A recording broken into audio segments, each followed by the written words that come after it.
everybody. Welcome to the Talking Disney podcast. And we are really excited today because we are at episode 40 of the podcast. And I can't even believe that it's been that long that we have been talking about the Disney canon. Amazing. Yeah, can you believe it, Stanford? I can. It's just, time flies when you're having fun, you know? That's right. Yeah. The first episode we did was on Cinderella. Yep. And back in 2017, I think. I mean, it's been three years. So it's pretty crazy. But I've been loving it, and I'm so grateful that you have joined me on this journey. And thank you to all the comments and everybody who's participated. It's been great. Thanks to everybody, and thanks to you, Rachel, for having me. It's always so fun to be a guest on your podcast. So thank you so much for including me. Well, we have a second guest today, a special guest today.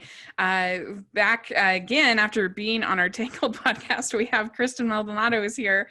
And Kristen, so we finally get to talk about Mulan. This is so exciting. I know. Yes. I'm so excited. I can't wait. I feel like I haven't seen this movie in so long, but this is one of the few movies that I remember seeing it in theaters. I don't think it was my first movie I saw. I mean, maybe it was in theaters, but I feel like it couldn't have been because I would have been 8. That's kind of old, right? To go to the movies for the first time. But it's definitely one that I vividly remember sitting in the seats and watching and being So you were 8 when it came out? Yeah. Mm-hmm. See, I think that it must just be a really memorable time because the first memory I have of going to the theaters is when I was 8 and seeing The Little Mermaid. And I'm sure it's not the first actual movie that I saw, but that's the first real memory, the real memorable movie was seeing it. So I don't know, it must just be a really impressionable time. Yeah, maybe. Yeah. That's really cool that it made an impression on you. I was a bit older, but it still definitely made an impression. I really enjoyed it. Even as a jaded high schooler, I still enjoyed the movie. What about you? Do you remember, Stanford, seeing Mulan in the theater? I do. Vividly remember seeing it in the theater, and I was really excited about it. I think for a lot of reasons. One, I thought it was so cool that they set the movie in China. Mm-hmm. So I was really excited about just the location and how the theme was very interesting, and was just super wowed by it. Of course, I mean, as we'll discuss, but just really wowed. So happy memories. Yeah. I mean, you remember, Kristen, is it one that has been a favorite of yours growing up? I don't know if I've even seen it all that much. I mean, it definitely was impactful. Like when I was rewatching it today, there were certain moments that I was like, this is so iconic. But I actually had forgotten a lot of what happened. I hadn't seen this movie in a long time.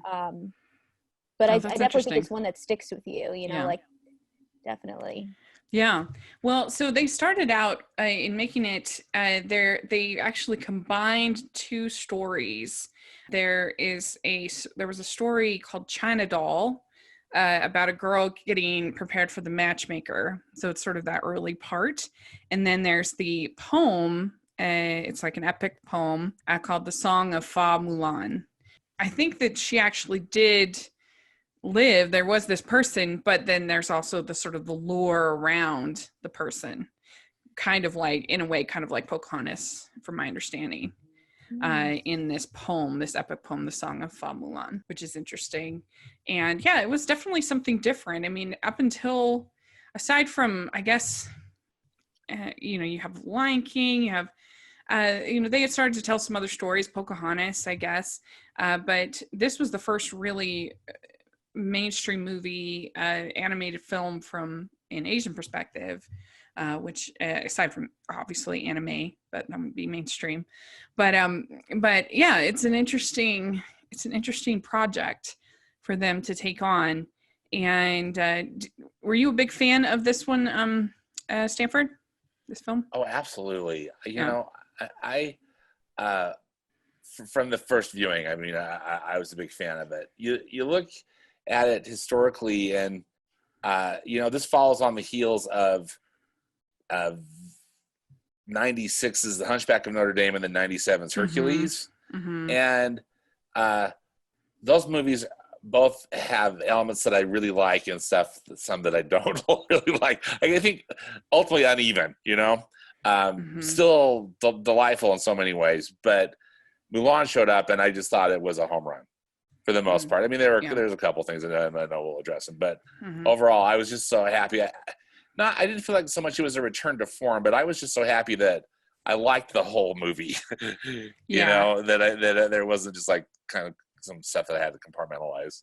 And a lot of this was done in the Florida. Yeah, I was just gonna say the Florida studio really contributed in a major way to this. Yeah. Yeah, they had done. It's similar to Lion King. It was also the Florida branch, and so they did do a lot of research over there in China. We'll talk a little bit more about some of the things I learned in my research, which was interesting. It's directed by Barry Cook and Tony Bancroft. And I actually got to interview Tony Bancroft just recently. Oh, really? Yes. That's awesome. He was the director of the new film on Netflix, Animal Crackers. Oh, yeah. And yeah. So I got to interview him and the other director, Scott Christian Sava. So I'll put a link down in the description if anyone wants to hear more from Tony Bancroft. Oh, for sure. Did you get to talk with him about Mulan at all, or was he just slowly promoting this new film? Yeah, he did mention it a little bit, but it was mostly about the new film. But it's pretty interesting because that film had a huge, crazy saga. So if you are interested in animation and just in films and how they get made and distributed, it's definitely an interesting thing to look at. So anyway, I did just get to talk to Tony Bancroft. So that's kind of cool. Cool. But this movie was made with Americans in mind. It actually didn't do very well in China. Yeah, I remember that. And, we were reminded, I think, with some of the research that we shared, but, for preparation, but yeah, it was not a hit in China in any way, shape, or form. But I think it was a pretty decent hit in the U.S., wasn't it? Yeah, no, it did really well in the U.S., $340 million. Yeah. It got kind of snubbed by the Academy. I mean, considering the Renaissance films, what had happened before then, it only got one nomination for score, so no song. And really? Because they have some iconic songs in I this. know, right? That's one of the things that's so great about it. Yeah. Especially like the fact that I feel like Christina Aguilera really blew up even just from the songs that she had in this film. Like that song did so well that it got her a recording contract, so it's like how did it not get more awards or nominations? Yeah, it was nominated for Golden Globe, but it didn't even win. The song "The Prayer" from Quest for Camelot beat them for the Golden Globe. Yeah. I don't even know what that song is. Exactly. You probably would recognize it. I bet if you heard it. It's one of those Celine Dion songs. It's a pretty song. As legendary as Reflection? I don't know. I don't think so. No. Or at least as far as its staying power, right? Because I think still all of us love Reflection, and even when they play that Reflection theme in the live action, for the trailer for the live action Mulan. I know I was talking to a family member. He's like, I just started crying, when I heard that song. I think it's something that we all, really relate to and really like. Well, and they really worked hard to try to bring in some of the Chinese artwork into the film, which I love. Yeah. And from the opening frame and the credits, I love that how it's just one of those beautiful Chinese, simple yet really beautiful Chinese paintings that's kind of unfolding in front of you. I just love that. Yeah, the opening credits, it's that watercolor look to them, and they're pretty long opening credits before you get to our main story, whereas maybe some of the other Renaissance films kind of gets right into that narrative and that narration. And here, not to jump around a little bit, but the Mulan, it took in just $30,000 at the box office in the Hunan province in China, which is very small. And in Shanghai, it didn't do very well. Anyway, throughout China, it really pretty much flopped really hard, which is interesting when you think about this new movie. And I wonder if we'll never know how well it would have done without all this insanity. Yeah. But I wonder if maybe who knows? Maybe it would have done really well, or maybe we think it's more beloved over there than it actually is. I don't know. It's interesting. It is. It's interesting. We'll never know, but it's gonna be interesting to see, isn't it? Just at least how it unfolds, for sure. Yes. So it starts out with the Huns taking over the Great Wall, and you get introduced to Shangyu. And how do you feel about the kind of the villain element of this movie with Shangyu and the army? How do you think they executed that? What do you think, Kristen? I mean, that's a really interesting question. I guess I never really thought about it, but I did feel as I was watching the film that, they definitely, tried to visually show these characters, in a very different, like darker, more negative light, even with like the way that they were animated. Like they sort of looked like they had like vampire teeth in a way, or the main villain. And they definitely looked very different than like the main like heroes that we were following, I guess, maybe to show that they, were the darker villains. What did you guys think? That's a good point with the lighting. There's definitely always a sort of a darker lighting amongst the villain army. I think for a long time I was pretty critical of the villain in this movie because he is pretty forgettable as far as a character goes. But somebody brought up, I thought, a pretty good point on on my blog, where they were saying that in their mind, he's not actually the real villain, that the army itself, the invading army, is the actual villain. And that that's who they're sort of fighting against. And I think that makes a lot of sense. And I think it makes it a little bit richer when you think of it that way, as opposed to just, the one character. What do you think, Stanford? No, those are really good points that you both bring up. I think that I'm with you. I think it's really the whole army that's the villain. However, I think Shangyu is even though he's very one-dimensional, I think he's menacing and memorable in that way. I also like the voice performance. Is it Miguel Ferrer? Is that the name of the actor who? I think that the voice performance is good. He's got just that resonant voice that's kind of scary. And for me, it works. And I just really like that opening sequence because it just instantly sets the theme. There's no wasting any time. As you mentioned, Rachel, it kind of has that slow, pretty watercolor influenced opening, and then bam, you were just right in the action of this movie. I think the Great Wall is a really wonderful backdrop, for that opening sequence too. So, yeah. It's interesting what you guys are saying about just looking at like pictures of Shangyu. There's something about him that sort of looks a little bit otherworldly, like his eyes. His hands look kind of like claws, and yes, I wonder like if that was something that people found, I don't know, like offensive or anything, the way that they are kind of drawn, because I never really noticed it, but as you like guys kind of mentioned, like these characters, like just making me like look at them a little bit more and sort of like kind of notice that, especially in compared to our like hero characters, but also I think Rachel, you made a really great point of just how like maybe the villain of this movie is not necessarily just him, but sort of the idea of like the patriarchy in a way, the fact that like Mulan's whole deal is that she's trying to prove that like as a woman she deserves like respect and to be able to like be seen on the same playing field as these men that we're seeing. Mm-hmm.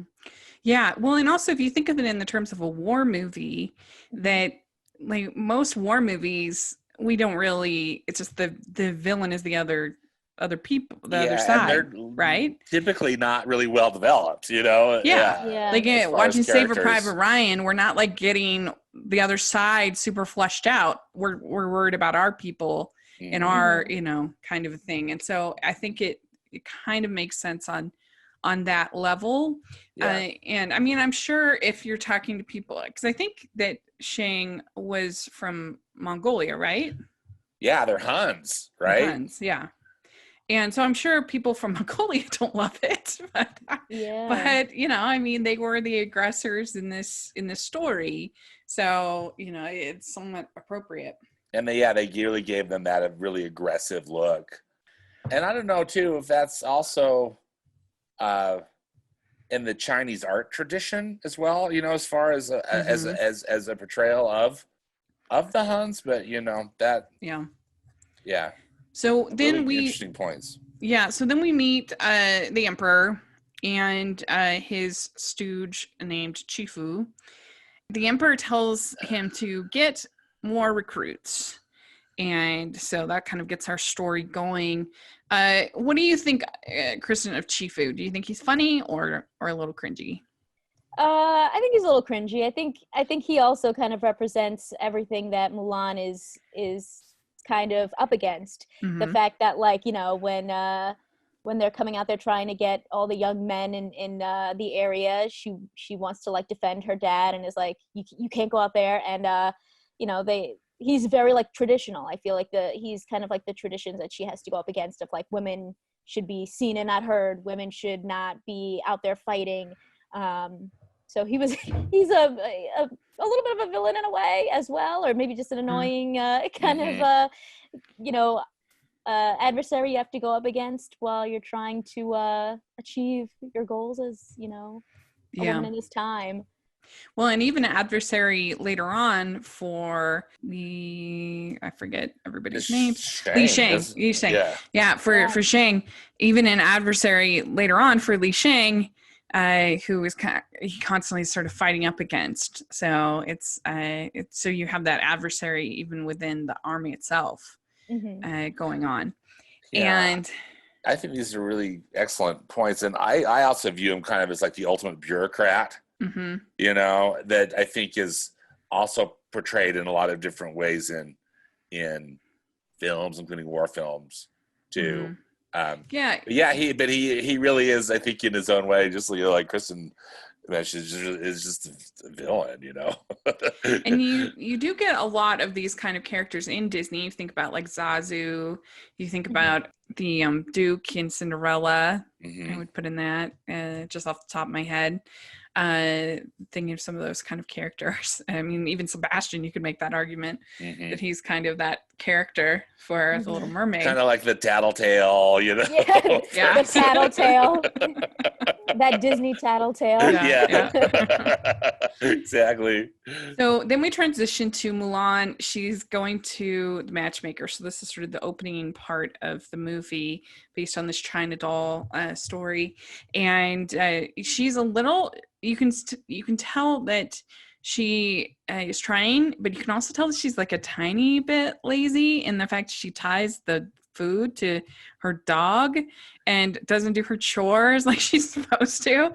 That she's not 100% invested in this way of life, I think, is kind of what they're trying to say with Mulan.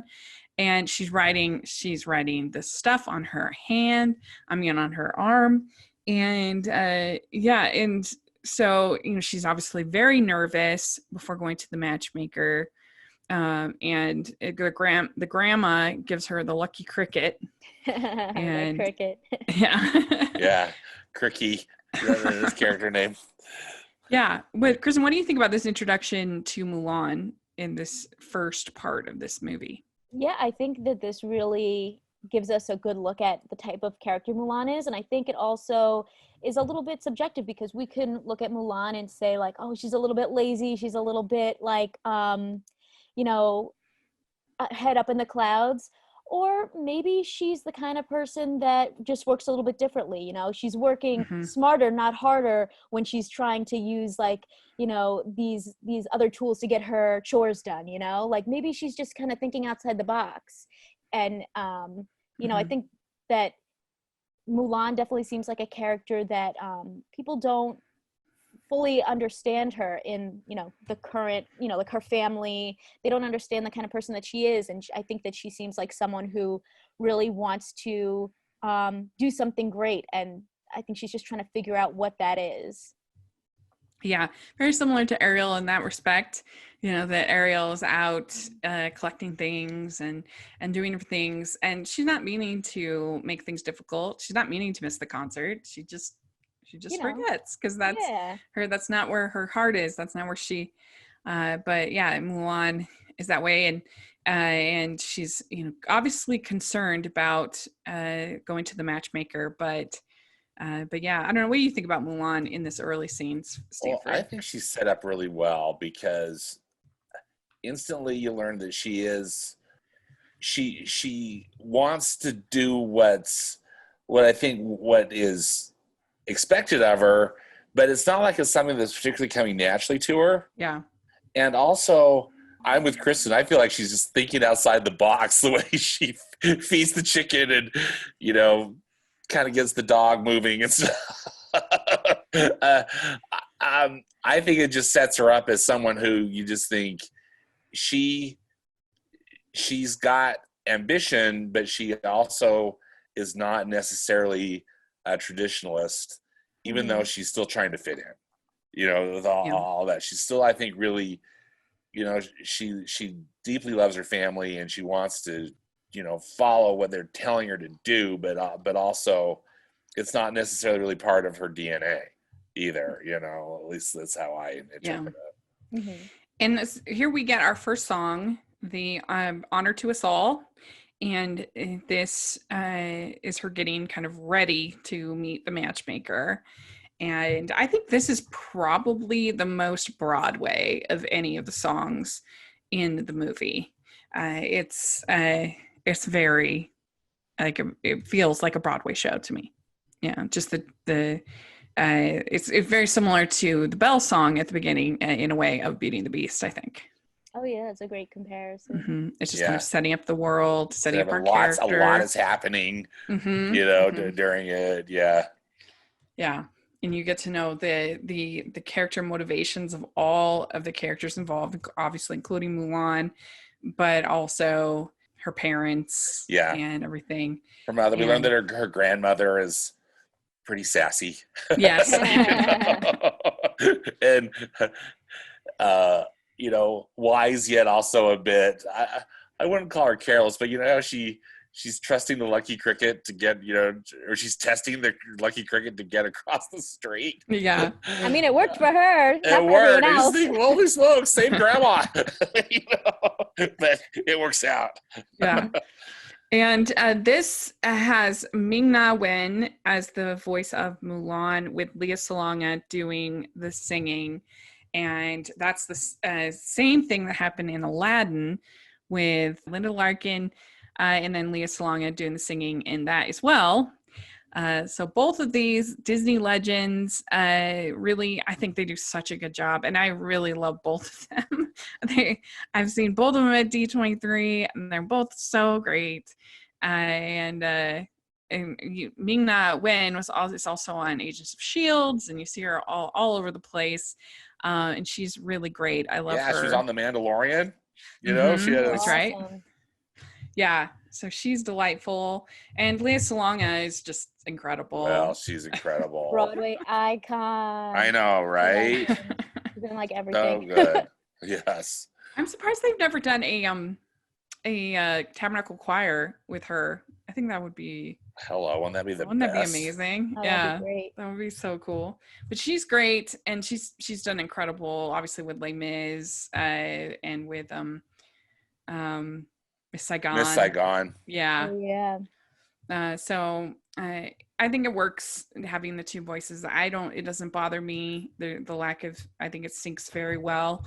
And so I think it works. I'm always glad when they pick somebody who knows how to sing, and who's better than Leah Salonga, I mean, so right. even if she wasn't the speaking voice, I think it's a good compromise. Yeah, and they were saying it's terrific. Yeah, and they were saying that the reason why they didn't have her do the speaking voice is because I guess when she tried to do the manly voice, it sounded stupid. It didn't sound good. Interesting, yeah. And so that's why they brought in. Yeah. It's funny.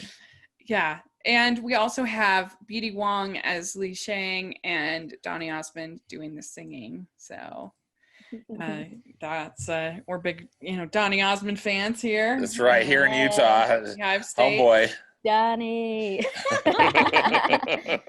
I gotta say though, I was really actually impressed because I didn't realize, I guess, when I was young, I didn't know that they really tried to cast so many Asian actors and voice actors in this project. And I was impressed by the fact that they really, tried to do that because, they could have easily not.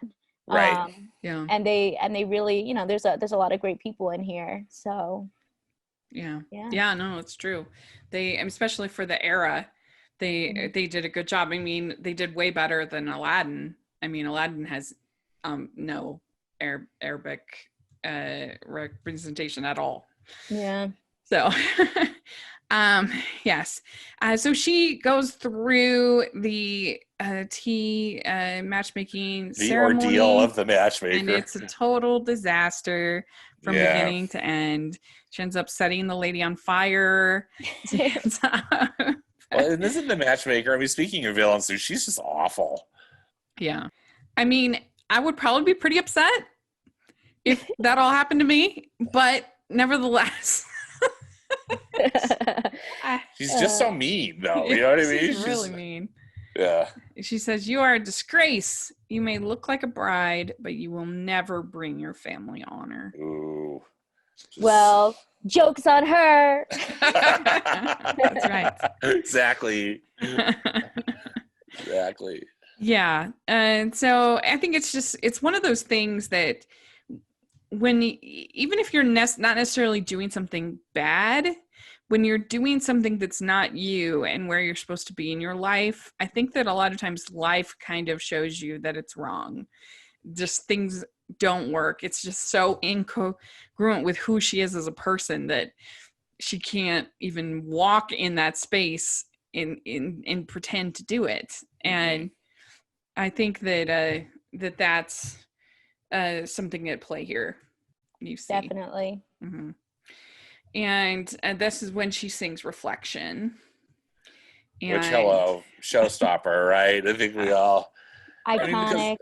It's so iconic. And not only is the song beautiful, but so's that animation. I mean, isn't that garden wonderful? And then I always love the part where she wipes the makeup off and, and it's really just like, you just see she's got two sides to her personality, Or the two sides of what people want me to be and who I really am. So deep, the visuals. It is. It's really, it is. Yeah, I really enjoyed it. And I like the way that the music kind of gets sort of synthesized a little bit in that song that you don't necessarily see in the rest of the score. The score is by Jerry Goldsmith.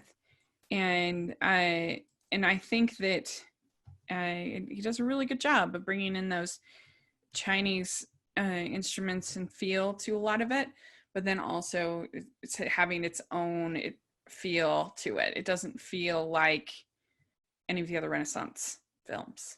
Yeah, definitely sounds different. It's got its own unique vibe. Yeah. I mean, and I think that this would rank pretty high on my I Want songs. As far as, I mean, it's not part of your world, not going that high, but it's pretty good. It's pretty good. It's a good one. Yeah, because Belle's I Want song isn't really like a song; it's a reprise, and so I think that that this is better than that. I would put it above that, and then Aladdin, his I Want song is kind of also a reprise. Colors of the Wind is really good. Yeah, this is an interesting thought. Maybe I should do a video. If people want that, put in the comments. If you want a ranking, I want song video. That would be a good video. I would watch that. I know. Probably that'd be a good one, Rachel. We're cheering you on. And maybe it'd be a part of your world and let it go in the reflection. Maybe we'll see. I'll get back to y'all on that. Okay, good. But it would be pretty high for you guys as well, right? Oh yeah. Yeah. Oh, I love that song. Such a legendary song. I definitely think it's like top 5 at least. So what I like also is they're not afraid in this movie of making Mulan a flawed character. She definitely doesn't always, like I said, she's a little bit lazy at points. She's a little bit cocky maybe at points. Like she's not a perfect character, which I think makes her more interesting. And here we have this scene where her father's getting drafted, that Chifu is there and he calls their family name and he steps up and she speaks out and her father says, "Mulan, you dishonor me." Ooh. And yeah, I know, brutal, huh? And Ouch. then later on at dinner, they have a fight about it and she says, you shouldn't have to go. And she says, "So you will die for honor?" And he says, "I will die doing what's right. I know my place, and it's time you learned yours." Ooh. So that's pretty intense. Yeah.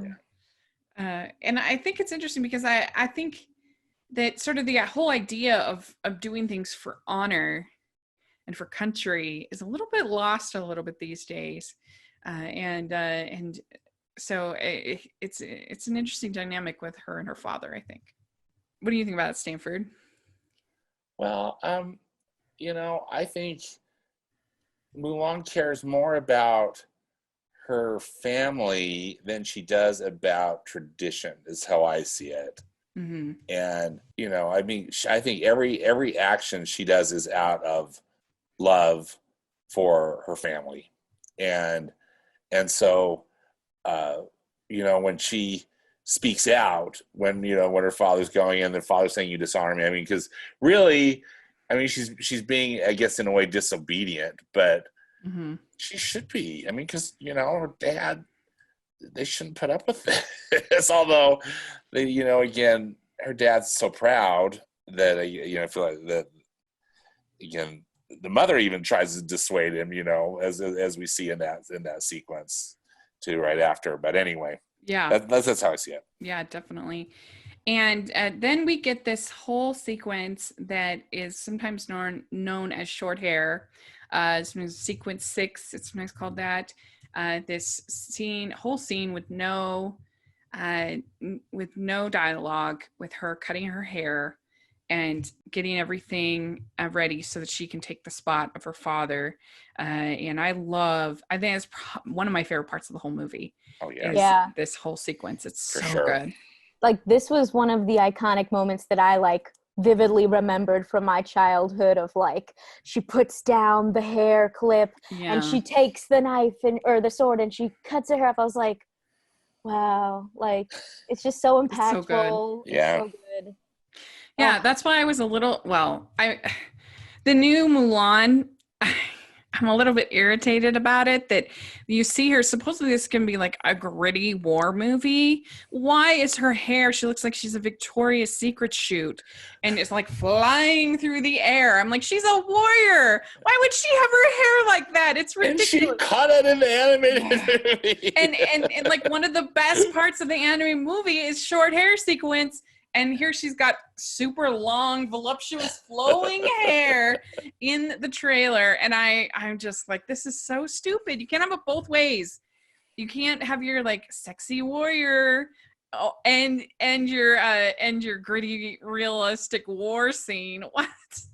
She looks like she has a wind machine next to her. It looks so ridiculous. That is crazy. And just to see how they really handled the animated Mulan, they didn't try to make her look beautiful out in the war fields.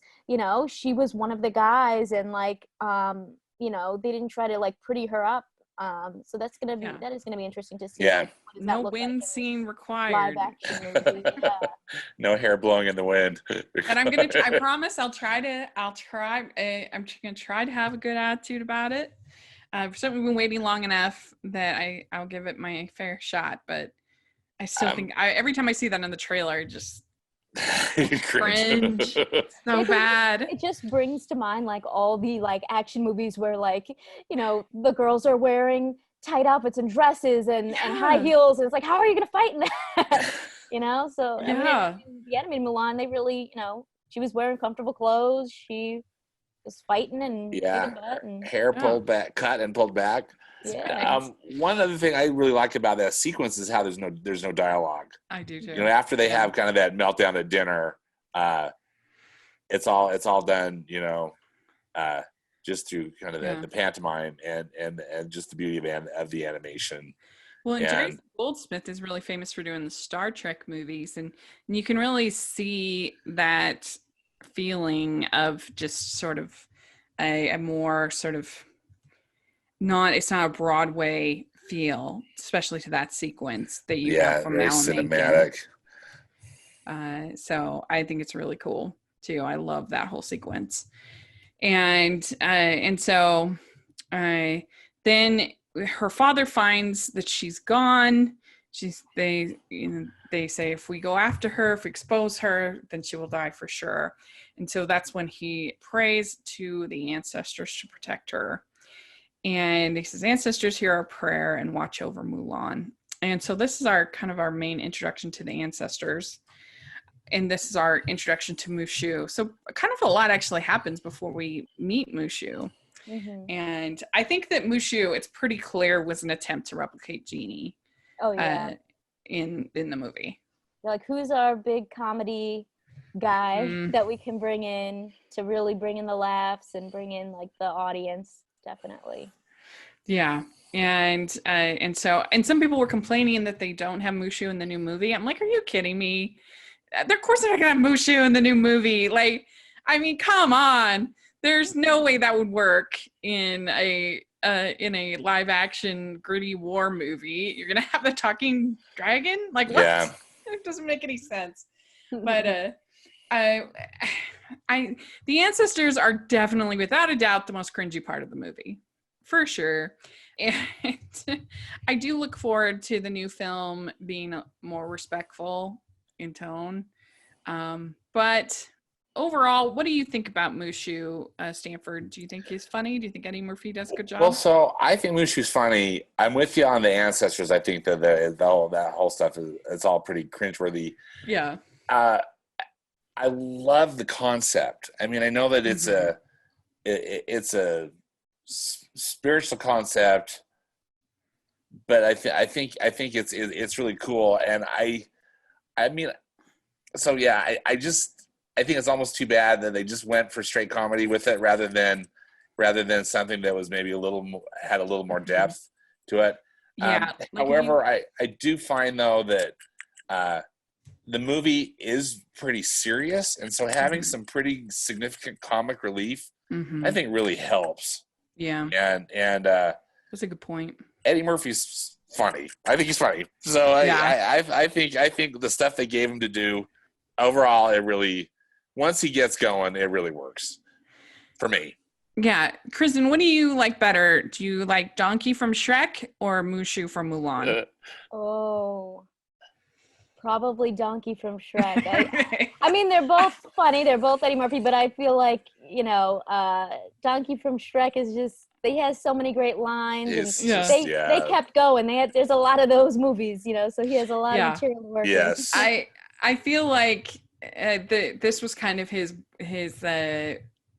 test run, his warm-up routine. Well, I think this was his first animated film.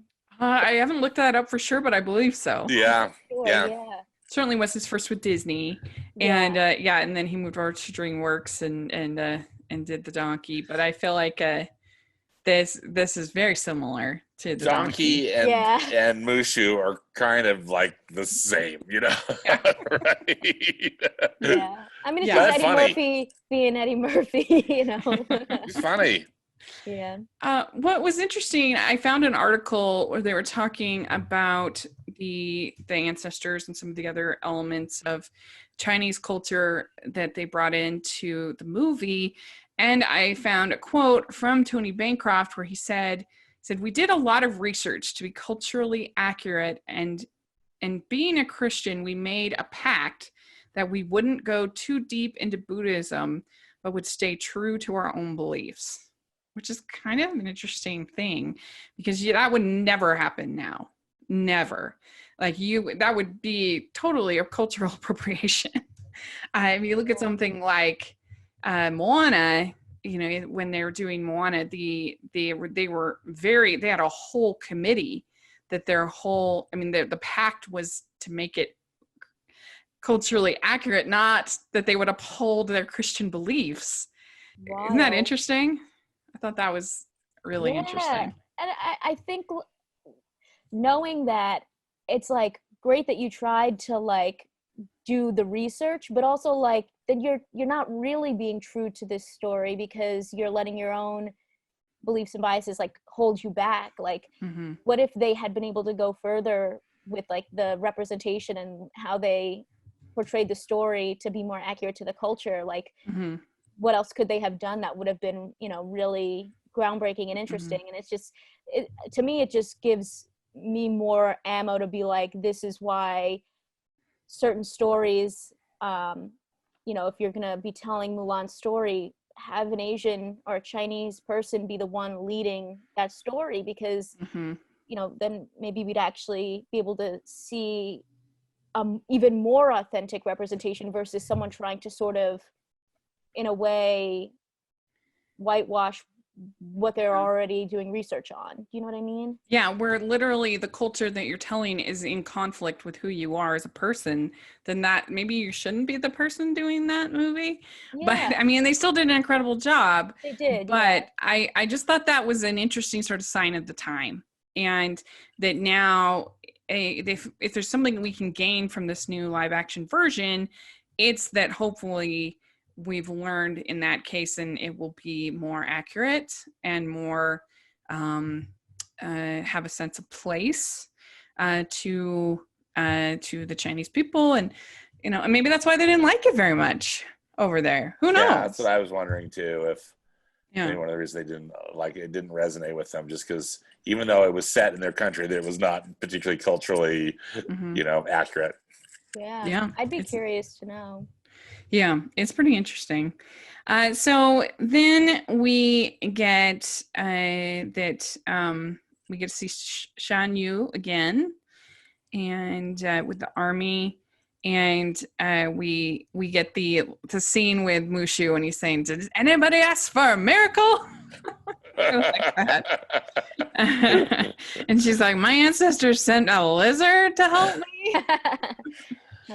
Okay, so now we're getting to the portion of the movie where they are training, where she's in the army, she's able to fake the voice, they're able to believe her for this time. And I thought it'd be interesting to have a discussion a little bit about sort of Disney and gender roles in this movie, because the main qualifier, and Stanford, you'll have to help us out with this one, but the main qualifier for this film of what is manly seems to be that they are gross. Men are gross. Well, men are pigs, right? It's just, well, I own it, but it's stereotypical, but also, these guys are, they're soldiers. Yeah. And you get a bunch of dudes together, and it can be kind of rough. And so I feel like they were playing to stereotypes. Yet, I thought for the storytelling, it worked, because Mulan is clearly a fish out of water in this thing, but she's got to fit in because there's a lot depending on it, and really ultimately the honor of her family and her own life, and so I think that the way that they portrayed it, particularly where they introduce the three main soldiers that we get to hang out with, the Harvey Firestein and the other guys, the guys voiced by them. That if they were different types of characters, it just probably wouldn't be as entertaining. Yeah. Well, and it wouldn't work with Mulan's, what she's trying to do. Yeah. Well, and also you have to consider the fact that this is being told from Mulan's point of view, who has only had her father. She has no brothers. Right. She's probably spent no time with men, and so she's like, I gotta those manly urges, fix things, cook outdoors, and and then they're like, he's an absolute lunatic. Funny. I know a lot of veterans, and I could kind of see the similarities there in the way that those guys acted and how they, kind of gave each other a hard time, but they really became a family over time. And, right. And they got each other's backs, really. Yeah. But it's this interesting dynamic because the way, I think the way men show affection for each other is more like being rough, Mm-hmm. Yeah. And so we get I'll Make a Man Out of You, which I like this Donny song. Osmond, represent. Yes, I did a Disney song tournament over at my friend LC Screen Talks and his channel, and this got all the way to the finals. I like this song, but I was surprised. It was how much it seemed like everybody else loves this song. And I do love the animation in this sequence, especially when it goes back to the images of with the red background and the characters fighting. I think that looks really cool. Yeah, so it's a really great montage scene. It's I think it's just an absolutely fantastic montage. Yeah, definitely. You got that Rocky kind of vibe where they're training and training and training. And then you get that height of Mulan actually achieving the goal that they were, set to achieve at the very beginning of will you be able to grab this arrow from the top of this pole or whatever. And so it just feels like a very full circle training moment just in this one song. I feel like that's what makes it so fun, is that you really see them grow, and also it's just a good song. I was just gonna say it has kind of a bit of an earworm quality to it, I think, with the "Be a man with all the force of the great typhoon, it kind of gets stuck in your head. What is it? The dark side of the moon. Exactly. Well, and Donny Osmond's a good singer, and also it's kind of fun because it kind of plays, not that you necessarily could fit him in a certain stereotype, but it wouldn't be this, I think a lot of people were surprised to find out that was Donny Osmond, but he rocked it, and I think in a lot of ways it's kind of an anthem for dudes, to be their best selves, at least as far as they can see. But I love it too. I love how we see Mulan succeed, but I also love how we see all the other guys succeed too. Mm-hmm. How they go from kind of bemoaning the fact that they skipped out on gym class, to really learning how to fight and learning how to fish and do their karate or whatever you call their kung fu and all that stuff. I love it. Yeah, and when you see Mulan at the top of that pole, that's a really good. It's such a good moment. It is a good moment. That's when Shang really, you could tell he changes his view about Mulan, or Ping. Yeah. I should say. Yeah, it's really good. And we also see it gets pretty violent, this movie, and we see Shangyu destroy Shang's village, and he sees the doll, and he goes and he burns the entire village down, kills everybody, and that's pretty dark for a Disney film. Yeah, I think this movie has the highest body count of any Disney movie. Yeah, I think so. Right? I think you're right, Kristen. Yeah. Yes. Absolutely. Yeah. Ugh. Yeah. And so, it'll be interesting to see, because that's the thing about this new movie, is that people forget it's PG-13. Mm-hmm. It's not really for kids. I mean, if you go by the ratings, at least. Yeah. It could be pretty brutal. People forget how brutal this movie is, and I do agree with you. I think that Mushu actually does help there, because it is You kind of do need a little bit of comic relief. Mm-hmm. And so we do get the scene where we get the bathing scene. Actually, I skipped over. We get the bathing scene, and this is where Mushu bites Ling, and it's that Mulan says, "I never want to see a naked man again. I never want to bite a butt again." Oh my God. It's And like that was washing his pretty mouth funny. out with soap or whatever. Yeah. One thing I'd forgotten about is I forgot that Mushu and Cricket kind of get Mulan into battle. They want, I guess they want her to fight, right? Because they staged that whole thing with the panda, with the fake letter. Yeah, because Mushu, he's supposed to really just bring her home, but then he's like, well, what if I just actually make her a war hero instead? Then I'll bring honor to myself and her. Yes. So he's really doing everything for himself. Yeah, exactly. Yeah. So he's putting everybody in harm's way. Serious danger, yeah. Yeah. Just so that he can feel praise, yeah, he gets the praise. Yeah. Yeah, I'd forgotten about that. And so, yeah, they do A Girl Worth Fighting For, which is a really fun song, I think. And you also see the watercolor dream sections when they're talking about what their dream, what they want coming out of battle. And so I like that whole sequence. It was better than I never really noticed it before, but again, paying attention like you do in these, I was like, that was really pretty. Yeah. And actually the lyrics of this song actually really stood out to me for a couple of different reasons. Mm-hmm. I feel like it kind of gives you, again, more insight into these characters. But also there were some things that, kind of, I guess, I don't know, maybe rubbed me the wrong way a little bit. One of the guys saying he wants a girl that's really pale, or, a girl who can cook and who's pretty, and that's it. And then I thought it was really interesting to see that Mulan was like, well, what about a girl who has a brain, who always speaks her mind? And they're like, nah. And I'm like, oh, but actually, Mulan, you're ahead of your time. Yes, of course. Yeah. And I think that it does help that Mulan is such a great character throughout this whole movie. She definitely, in my opinion at least, justifies herself as a Disney princess, because she's a flawed character. She's an interesting character. She's a strong character, but she has her, like I said, her flaws. But you just see her, she never gives up. She keeps going. And she always is trying to do what's right. And that's what you want in a character. And so I know she's just so likable. I feel like I'm always rooting for her through this whole movie.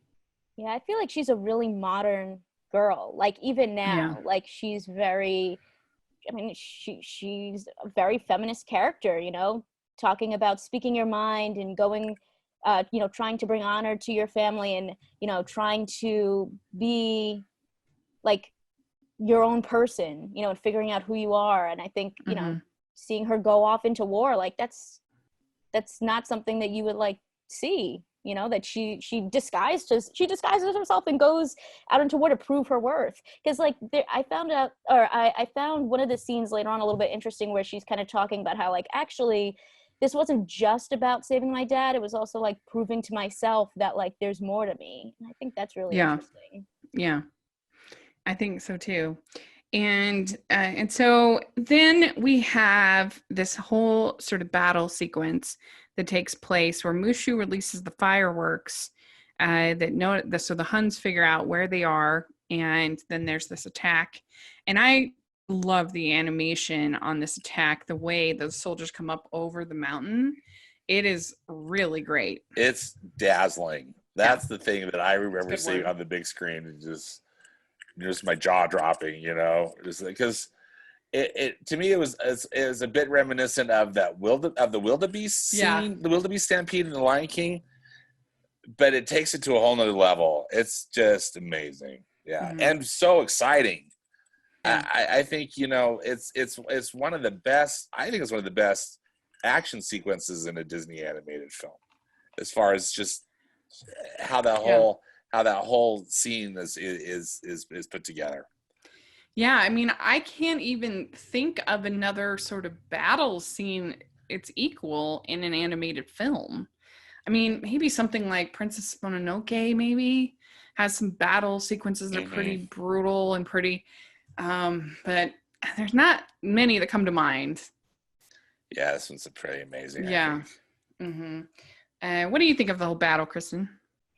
I'm trying to find out if this is correct, but I thought I had read something or seen something a long time ago about like how they animated that, and that it was like really like they drew every single character. I might be thinking of a different movie. I'm trying to figure out if it's accurate or not.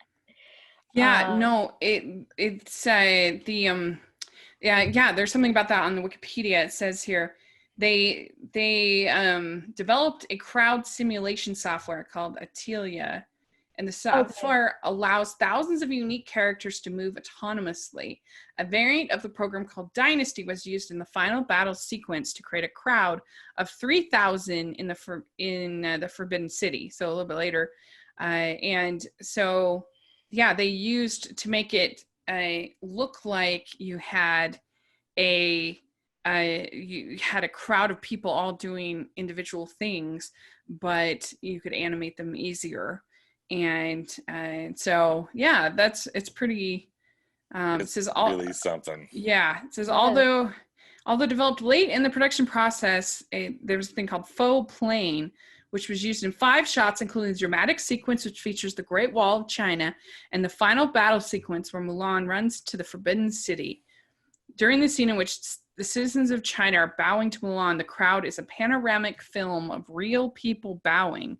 It was edited into the animated foreground of the scene. So they basically kind of used some rotoscoping type of technology in order to get this and to create the 2,000 Hun soldiers during the Hun's attack sequence. The production team developed crowd simulation software called Atelier. So yeah, you're absolutely right about that, which is very interesting. I was like, I know I had heard that somewhere when I was young. So I mean, that's awesome. Yeah. It's kind of like Tangled, how last time we were talking about how they created a whole software, and here we go again. Yeah, doing it again. Software, they're revolutionizing animation. So pretty awesome. Amazing art from Walt Disney Animation Studios. Yeah.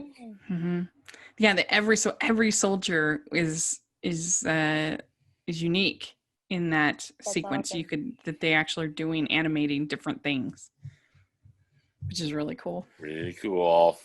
And it shows. I mean, the sequence is amazing. Yeah. And so then we get Shang gets an arrow in his shoulder, and there's a battle with the cannons going back and forth, and he says, if we die, we die with honor. So Shang says, and Mulan decides to fire the cannon at the mountain to cause the avalanche. I think another great example of her thinking outside the box. Yes, that she's thinking outside the box, and everybody, they're criticizing, like, what are you doing? What are you doing? But she's the one who does the best thing, right? And so then she ends up getting injured, and this is after Shang thanks her for saving his life, and then the secret is out, and you just feel so devastated for her. I mean, first of all, she might die because of this, but also just like that she's been so empowered, and now it's done. That's how it kind of feels. Yeah. It feels unfair. Yeah. And it's sad. It's like, oh yeah, it's like, oh dear, what's gonna happen now? It's just like you just fear for her too. It was interesting to see that scene because I feel like what is it? Is it Chen Po that pulls her out? He like pulls her out of the tent and is like basically showing to everyone like, look, this was a girl the whole time. And I feel like he's sort of the only one that like at this point is like, this is terrible, like get rid of her. We have to do what we would normally do traditional wise, which is like kill her. But all it's the other Shifu, isn't it? Shifu? Shifu. The bureaucrat. The tattletale. Yes. So, he pulls her out of the tent and is exposing her basically to everyone. And I felt like the other soldiers were kind of quiet and sort of to me seemed to be thinking like, well, she's one of us, And then, you know, it was nice to see that, you know, Li Shang let her go because, you know, she saved his life. But I kind of felt like she was already part of the family then, and I thought it was weird of them to just like let her go and be like peace out when she had done so much and was such a great soldier with them. So yeah, it's just like a different culture, and you know, some people say, well, is Shang a bisexual? Is he, because obviously was attracted to Mulan as a boy, and we don't know, and I don't even know if they're having Shang as a character. I think it's a different character in the new movie, if I'm not he's mistaken. not in it. Yeah, Shang's not in this live action remake, right? Yeah, and I forgot to mention, but I do find Shang to be one of the just purely hotter of all of our Disney men. Yeah. Do you agree, Kristen? Yes. Okay, good. Yeah. I think that he's very attractive, so they did a good job there. Maybe they had a hot man meeting. Yeah. We should do our Tangled episode if you want to learn more about that. But anyway, and so Shang says a life for a life and leaves her there. And so then we have the parade for the heroes, and Mulan tries to tell them about Shangyu coming, and he's still alive. He survived. Yeah. And they isn't that cool? I mean, it's dramatic, but I love how, you know, he breaks through the snow, and I mean that's just kind of classic villain thing. But you know, exactly. When it's revealed to us that he's still alive. Yeah, I think so. It's really fun, and I love this whole ending part. I think it's really fun.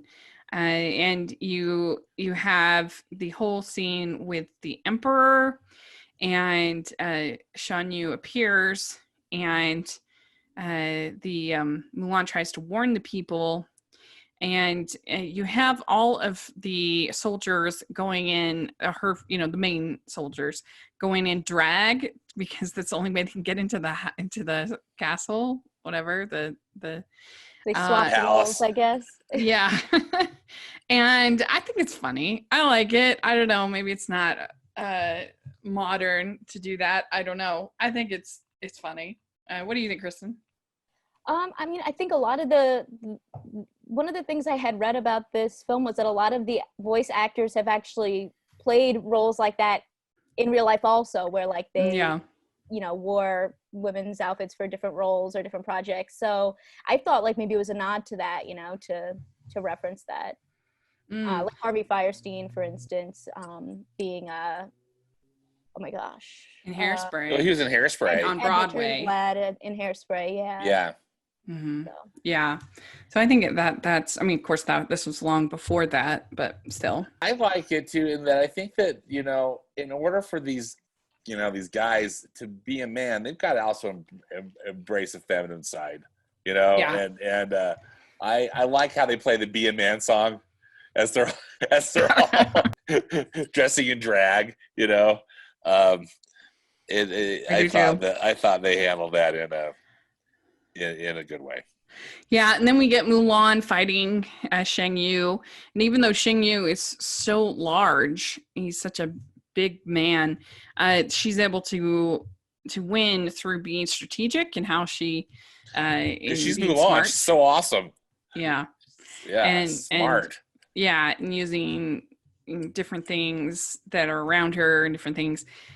She does a really good job, and then Shang defends Mulan to Chifu, and the Emperor says to Mulan, I forget all of the things she says. Love that. I love that statement, because he's basically, you like wrecked everything, but you saved the kingdom. You know? Yeah.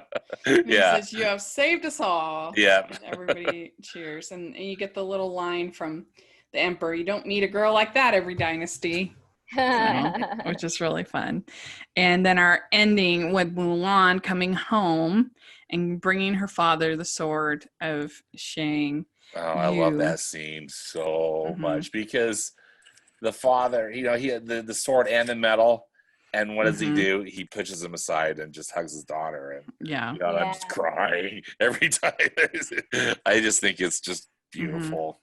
Yeah. The real honor is having you for a daughter. Yeah. It's really Beautiful, good. beautiful moment. It is. And then we get Shang back, and Grandma is very sassy about it. Sassy Grandma's pretty Yeah. stoked about it. Like, ready to meet my son.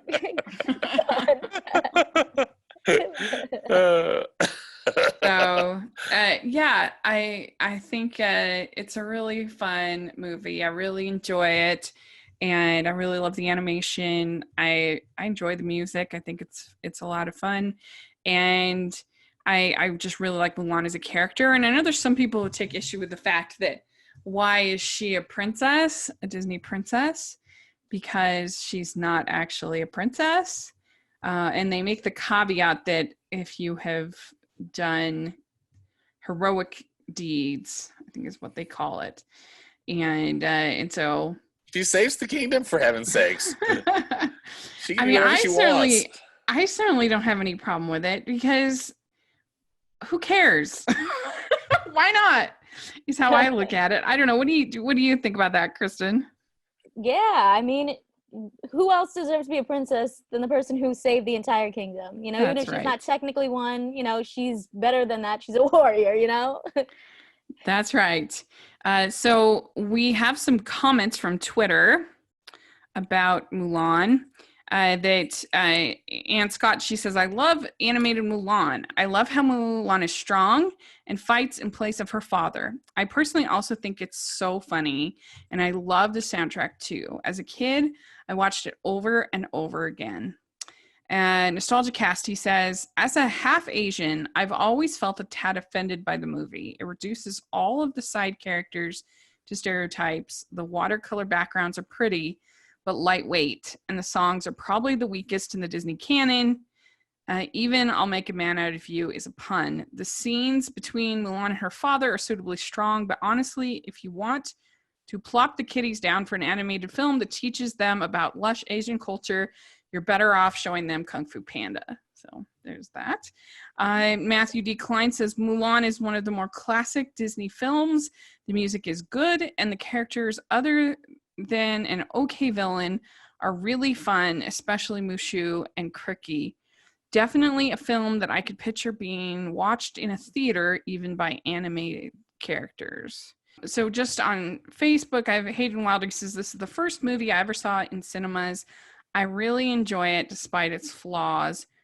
And Parker Ryan Johnson says, tonally weird movie with with fantastic music. So kind of a variety of opinions over there on Twitter and Facebook. So, okay. So my last ranking, I had Mulan at 15. In my ranking, I had Zootopia at 16, and I had Moana at 14. So, where did you have it, Stanford? I have it at 15 too. That's awesome. At number 16, I have Tarzan, and number 14, I have Bambi. Oh, good. I actually have those pretty close too. I have Tarzan at 17, and I have Bambi at 19. Okay, yeah. Yeah, so we're right. We're right. Excellent. On the same page. Would you have Mulan a fair on the higher side of your rankings if you did a ranking, you think, Kristen?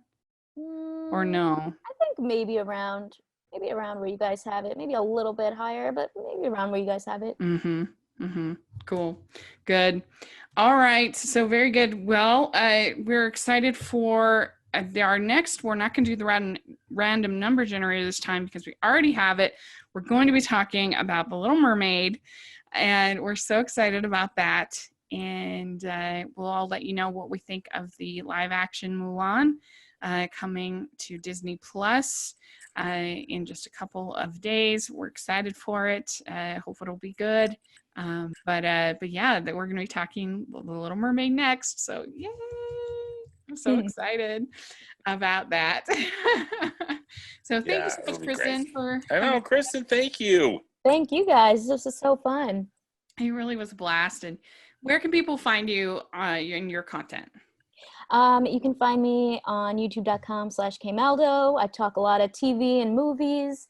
You can find me on Twitter and Facebook at kmaldo, and on Instagram, if you add a 1 at the end of that, you can also find me there. Great. And Stanford, what about you? I'm on Twitter at Stanford Clark, and I have a movie podcast and blog at moviespastandpresent.com. Great. You can find me at Rachel's Reviews, all of our social media, iTunes, YouTube, and on Rotten Tomatoes. So please check all of that out. And also, I have lots of stuff going on at Hallmarkies Podcast. We're getting ready sooner before you know it. We're going to be talking Christmas. So you definitely want to be following us over there at Hallmarkies Podcast. It's really fun. So thanks so much. And make sure you're following us at Disney Talking on Twitter. And we try to have a lot of fun over there. So thanks very much. And we'll talk to you all next month for Little Mermaid. Bye, everyone. Bye. Thank you.